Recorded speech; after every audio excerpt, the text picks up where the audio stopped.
हाँ जी, जय हिंद सभी ने। कैसे हो आप? उम्मीद करता हूँ अच्छे होंगे।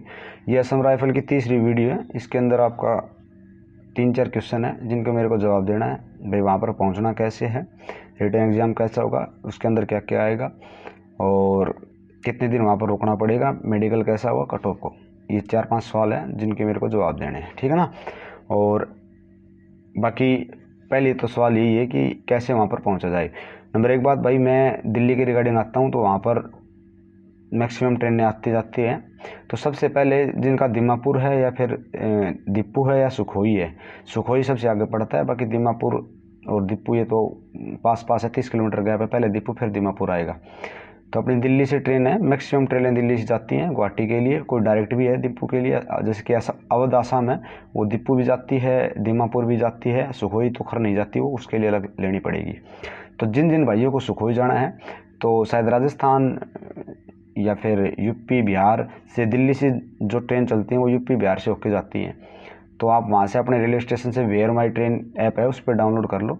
उस पर आप चेक करो गुवाहाटी के लिए ट्रेन, गुवाहाटी या कामाख्या जंक्शन, वहाँ पर आपको ट्रेन पहुँचकर वहाँ से दीमापुर के लिए बहुत ट्रेन है, दीपू के लिए ट्रेनें हैं और सुखोई के लिए सिर्फ 2 ट्रेन हैं। सुखोई के लिए एक तो है ये पोलो एक्सप्रेस है जो डेली चलती है, और दूसरी शायद पैसेंजर है, सुखोई पैसेंजर वगैरह करके। हाँ, वो 2 दिन चलती है, मंगलवार और बृहस्पतिवार को। ये आप उसके अंदर चेक कर लेना। और जिन जिन भाइयों को फिजिकल मान लो 21 अप्रैल से स्टार्ट है तो वो 16 या 17 को निकल जाना चाहिए, आज निकल जाना चाहिए, नहीं तो लेट हो जाओगे पहुंचने के लिए वहाँ पर। और पहले जाके सही रहता है वहाँ पर। पता नहीं भाई ट्रेन वगैरह लेट हो जाए तो फिजिकल के लिए वो। हाँ, अगर किसी भाई वैसे भी कारणवश पीछे रह गया हो ना, अगर नहीं पहुँच पाया हो तो ऐसी कोई दिक्कत नहीं है। अगर आपका ट्रेड के फिजिकल चल रहे हो ना, तो अगर आप एक दिन भी लेट हो तो वहाँ पर फिजिकल देने दिया जाएगा। पिछली बार मैं ये सारी जितनी भी मैं आपको बातें बता रहा हूँ, ये 2022 की जो भर्ती थी ना टेक्निकल ट्रेड्समैन की, उसके आधार पर मैं आपको बता रहा हूँ। क्योंकि पिछली बार कुछ बंदे थे जो नहीं पहुँच पाए अगले दिन फिजिकल, तो आराम से देने दिया गया था। हाँ, ये ध्यान रहे उनकी ट्रेड का जितनी जो भी ट्रेड है उसका फिजिकल वगैरह चलता रहना चाहिए, तभी ये पॉसिबल है।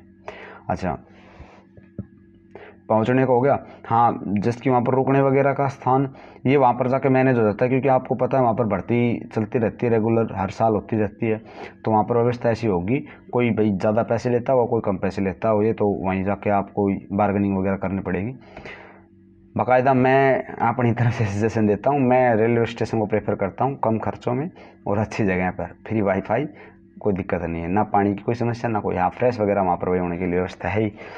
पर वहाँ पर एक दिक्कत रहती है, चोरी वगैरह का डर रहता है भाई, वो अपनी खुद ही जिम्मेदारी रखना।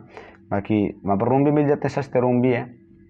मैं देखो आप कह दूँ, मैं दीमापुर की बता रहा हूँ, दीपू बता रहा हूँ, मैं बता रहा हूँ लाइट कोर के अंदर, शिलोंग के अंदर है ना light core headquarter Assam rifle का। मैं वहाँ पर गया था ना, तो वहाँ पर तो शिलोंग के अंदर रुकते थे, क्योंकि लाइट कोर पड़ता है शिलोंग से 12 किलोमीटर अंदर, जहाँ पर असम राइफल का हेडक्वार्टर है। तो शिलोंग राजधानी है, तो वहाँ पर तो भाई मिल जाते हैं रूम वगैरह ईजिली। और सुखोई में मिल जाएंगे, दीपू में, दीमापुर में आराम से मिल जाएंगे, रूम राम की कोई दिक्कत नहीं है वहाँ पर जाना। और खाने की तो भाई ये प्रॉब्लम है, जो भाई अपने यूपी वाले भाई या फिर बिहार वाले भाई चावल वगैरह ज़्यादा प्रेफर करते हैं, वहाँ पर इजीली मिल जाएंगे। हाँ, रोटी की थोड़ी समस्या रहती है, वो भी थोड़ा घूम फिर के मिल जाती है, ऐसी कोई प्रॉब्लम नहीं है। और यहाँ से हरियाणा से, यूपी से और बिहार से टेम्परेचर कम रहेगा, राजस्थान से कम रहेगा टेम्परेचर वहाँ पर, तो रनिंग थोड़ी थोड़ी आसान रहेगी क्लाइमेट के अकॉर्डिंग। और नेक्स्ट क्वेश्चन था भाई रिटर्न एग्जाम को लेकर।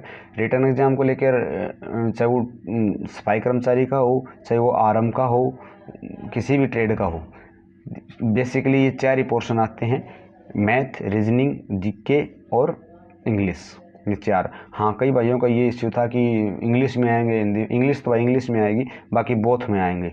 जिसकी अगर आपका क्वेश्चन लिख रखा है प्रॉफिट इतना है तो उसको लाभ लिखा जाएगा, मतलब बोथ लैंग्वेज में आएंगे, हिंदी और इंग्लिश में, ठीक है ना।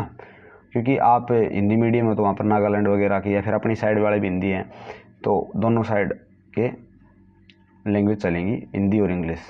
रिटन एग्जाम 4 सब्जेक्ट है उसके, और सब्जेक्ट किस बेस पे आएंगे? 10th बेस का बेसिक मैथ है ना, बेसिक कत्ती बेसिक वैसा आएगा। जिसकी रीजनिंग की पिछली बार मेरे को याद है सीक्वेंस के क्वेश्चन थे, जिसकी मान लो 2, 4, 6 नेक्स्ट क्या रहेगा, इतना ईजी तो नहीं था, लेकिन ये सीक्वेंस सीरीज वाले क्वेश्चन थे। और मैथ का ही बेसिक प्रॉफिट लॉस मेंसुरेशन के कुछ सवाल थे, 3-4 सवाल थे मेंसुरेशन के। हाँ, बेसिक 10th क्लास का मैथ था। और इंग्लिश के अंदर प्रीपोजिशंस और आर्टिकल थे और मॉडल्स थे। मैक्सिमम ये 25 क्वेश्चन में से 20 तो यही थे, तीनों टाइप के। और भाई 4-5 क्वेश्चन मिक्स होंगे अलग अलग। बच गई क्या, मैथ का मैंने बता दिया, रीजनिंग का बता दिया। हाँ, जीके एक तो करंट को करके जाना, करंट जो भी आप प्रेफर करो, जिस साल की करंट पढ़ लेना। ऊपर की मोटी मोटी करंट आएगी जो जनरली सभी को पता है, इतनी डीप करंट नहीं पूछेंगे। और बस अभी तो क्या तैयारी होगी जीके की, तो जो है वो है ही। बाकी करंट के लिए आप एक साल की कोई वीडियो देख जाना, करंट उससे बाहर नहीं जाएगी। और पेपर आपको एक पेपर शीट देंगे, उसी के अंदर गोले भरवाएंगे और वो वापस आपको ले लेंगे, ठीक है ना। पेपर सबसे लास्ट पोर्शन है, पहले फिजिकल, फिर ट्रेड टेस्ट और फिर पेपर। अभी लास्ट सवाल नहीं, लास्ट नहीं, सेकंड थर्ड सवाल है कि कितने दिन रुकना पड़ेगा। तो भाई पहले दिन तो आपकी रनिंग होगी, अगले दिन अगर 2 बैचों में दौड़वा रहे हैं ना, जिसकी 2 दिन चलेगा ट्रेड टेस्ट, न सॉरी 2 दिन चलेगा फिजिकल, तो एक साथ ही लेंगे सभी का ट्रेड टेस्ट। पिछली बार तो यही हुआ था। नहीं, ये नहीं है कि भाई आज का आज ले लिया, कल का कल ले लिया। कुछ सेंटरों पे ऐसा भी हुआ था, भाई आज फिजिकल हुआ है तो आज ही इनका ट्रेड टेस्ट लेके, अगले दिन फिजिकल जिनका होगा उनका अगले दिन ट्रेड टेस्ट लेके छोड़ देंगे। अगर बच्चे ज़्यादा हैं तो उस हिसाब से मैनेज करेंगे वहाँ जाने के बाद। तो ये लगा लो 2 दिन तो लगा ले, एक दिन फिजिकल का, एक दिन ट्रेड टेस्ट का। फिर उसी दिन आपको डेट दे दी जाएगी, आपको 2 दिन रुकना है, 3 दिन रुकना है, मैक्सिमम 2 या 3 दिन के लिए कहेंगे। आगे 3 दिन बाद आपका रिटर्न एग्जाम है। तो आपको मेरे भाई इतनी दूर वाले तो आएंगे नहीं, पास वाले भी जो नागालैंड के होंगे या फिर असम के होंगे वही वापस जा पाएंगे। बाकी इस एरिया को नॉर्थ वाले न सॉरी अपने एरिया को जो नॉर्थ आना, इसको वहीं रुकना पड़ेगा, हरियाणा, राजस्थान, यूपी, एमपी, बिहार। तो रूम वगैरह मैनेज हो जाएंगे, कोई दिक्कत नहीं है, वहाँ पर रुकना। और 3 दिन के अंदर पेपर होगा। पेपर लेते ही आपको ये बोल दिया जाएगा भाई आपकी जीमेल पे आपको भेज दिया जाएगा। मेडिकल के लिए अगर आपकी कॉल आती है तो आपको भेज दिया जाएगा, आपको पता लग जाएगा, या फिर आप असम राइफल की साइट पे चेक करते रहना। तो ये 1 महीने या 1.5-2 महीने के अंदर रिजल्ट दे देते हैं। और मेडिकल मेरा हुआ था, हॉलैंड हॉस्पिटल है, हॉलैंड है नहीं, सॉरी हॉलैंड नहीं, वुडलैंड शिलोंग के अंदर हॉस्पिटल है। तो जो भी आपका जहाँ पर सेंटर है, जिसकी दीपू के अंदर, तो दीपू की जो भी बड़ी हॉस्पिटल होगी ना, सरकारी नहीं प्राइवेट, वो मर्ज रखते हैं, तो उसके अंदर यूरिन टेस्ट, ब्लड टेस्ट, ये जो बड़े बड़े टेस्ट है ना, बड़े बड़े टेस्ट का ये जो मशीन से ऑपरेट होते हैं, वो टेस्ट वहाँ पर कराए जाएंगे आपके सैंपल लेके। और बाकी टेस्ट आपके उसी सेंटर के अंदर होगी जहाँ पर आपका फिजिकल हुआ था ना, या ट्रेड टेस्ट हुआ था, उसी सेंटर के अंदर आपका मेडिकल होगा। हार्ट बीट वगैरह, चेस्ट, मतलब जो भी पूरा मेडिकल होता है उसी के अंदर होगा। मैक्सिमम पॉइंट पिछली बार बीपी के, और भाई एक ईसीजी का भी पॉइंट था 2-3 बंदों का। हाँ, लेकिन ये है कि सेकंड राउंड में सभी पॉइंट टूट गए थे। हाँ, जिसके भाई उंगली नहीं है, दांत ही नहीं है, वो पॉइंट तो भाई बिल्कुल हैवी था। लेकिन बेसिकली मैक्सिमम पॉइंट बने थे। अगर 30 बच्चे हैं तो 10 को बीपी का पॉइंट बना था, हार्ट बीट का पॉइंट बना था, तो उसमें उनको रेमेडिकल दे दिया था, लेकिन वो बाद में उसको तोड़ दिया था।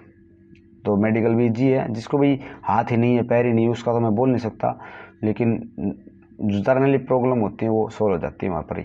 सेकंड राउंड में कहने का मतलब रीमेडिकल के अंदर आपको पास कर दिया जाता है। और थर्ड सवाल क्या है, कट ऑफ कितनी जाएंगी। भाई कट ऑफ को लेकर बात ऐसी है, कट ऑफ डिपेंड करती है आपके बड़ी पे, मतलब आपके साइड वाला कितना पड़ता है। 17 वैकेंसी है, ठीक है, तो इसके 4 गुना बंदे मेडिकल के लिए बुलाएंगे। इन पहले तो क्या था, स्टेट वाइज थी कि मान लो नागालैंड की 10 वैकेंसी है, बंदे पहुँचे 5, तो उनका पास क्राइटेरिया होता है तो लग गई। अभी राजस्थान के मान लो बंदे पहुँचे 100, वैकेंसी 1, तो सीधी बात है 4 बंदे मेडिकल देख के आएंगे, 4 बंदे, उनमें से 4 मेडिकल में पास हो गए। तो उनमें जो टॉप करेगा, तो वही मान लो उसके 82 नंबर है और नागालैंड वाला 40 पे लग रहा है। तो पिछली बार तो ये था भाई, स्टेट वाइज कट ऑफ के आधार पे था। तो मान ले भाई वही कोई तेलंगाना से बंदा है, तेलंगाना वैकेंसी है 10, बंदे आ रहे हैं 10, तो 10 के 10 मिनिमम जो क्राइटेरिया है 40% उस पर पास होते लग गया। और जो बिहार से बंदा आ रहा है उसकी वैकेंसी है 10, बंदे आ रहे हैं 100, तो उनकी भाई जायज़ सी बात है, कट ऑफ एक बंदा वो 40 पे लग रहा है, और नागालैंड मान बिहार का या एमपी का बंदा 80 पे भी बाहर हो रहा है, क्योंकि उनके जो बंदे थे वो ज़्यादा नंबर लेके आए थे। तो वही बात है, जो ऊपर आएगा उसी को ले लिया जाएगा।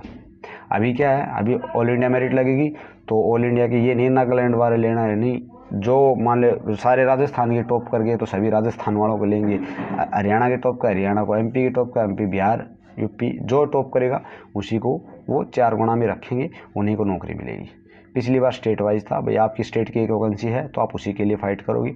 अब की बार है कि भाई ऑल इंडिया में जिसमें दम होगा वो लड़ लेगा।